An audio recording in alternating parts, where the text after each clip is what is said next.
This man meticulously planned a nightmare that shocked the nation. Watch the moment a judge told this unmoved monster he would never breathe free air again. Mr. Green, is the time and date set for sentencing? Is there anything you'd like to say on your own behalf, sir? I just want to say, well, first of all, congrats on keeping judge. I do regret and I'm sorry for what has happened. All I've ever wanted was a God-fearing helpmate that would support me and be faithful no matter what. It was dedicated to the whole family. That put aside, I have to be humble, very humble, because God knows the heart. He knows how regretful, how sorry I am. And even now, after all this, he still has a plan. And I'm not giving that up. Giving up on that plan. It's God. God is God. And there's not one day that I go by that I don't think of my girls. Not one day, often picturing them playing, talking to their Heavenly Father.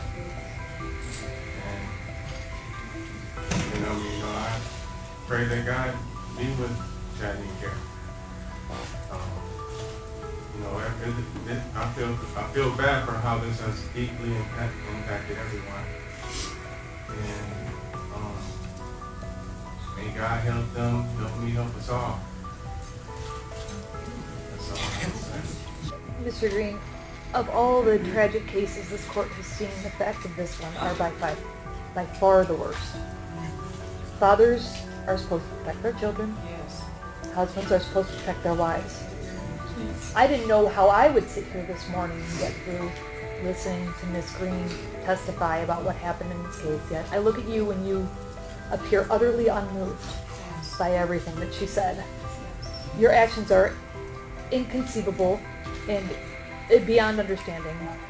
I hope that the families affected by this tragedy can heal. As a practical matter, this court is confident that if I follow the sentence agreement in this case, you will never be released from prison. And rather than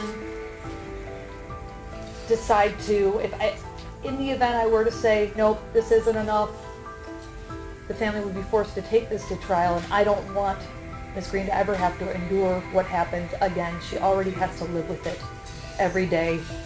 So for that reason, I'm going to follow the sentence agreement. I'm convinced that you will be incarcerated for the remainder of your life. Thank you! Hold on.